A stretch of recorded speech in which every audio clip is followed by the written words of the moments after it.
If English school এর পক্ষ থেকে সবাইকে স্বাগত।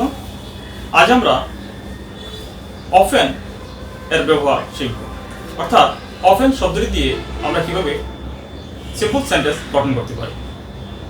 অফেন শব্দটি বাক্যে কোথায় বসে? অফেন শব্দটি এক ভার্ব, যার অর্থ হলো frequently, many times, many a time, again and again.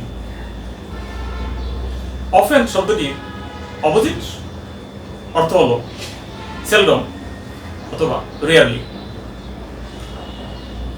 এবার দেখব অফেন দিয়ে আমরা কিভাবে বাক্য গঠন করব, বা অফেন বাক্যে কোথায় বসে।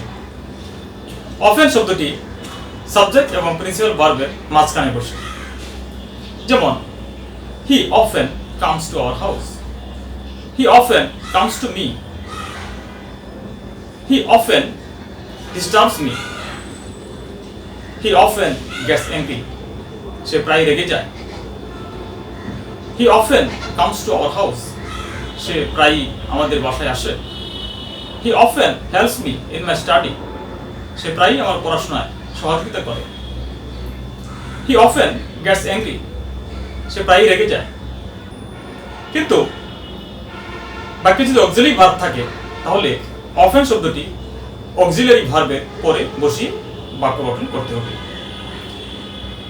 For example, he is often ill, সে প্রায়ই অসুস্থ থাকে। হি ইজ অফেন অ্যালোন, সে প্রায়ই একা থাকে। হি ইজ অফেন বিজি, সে প্রায়ই ব্যস্ত থাকে। He is often late for work,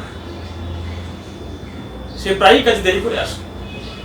he is often late for school, সে প্রায়ই স্কুলে দেরি করে যায়।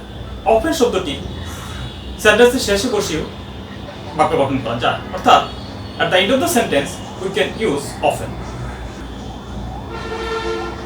For example, I have heard it often, this does not happen often.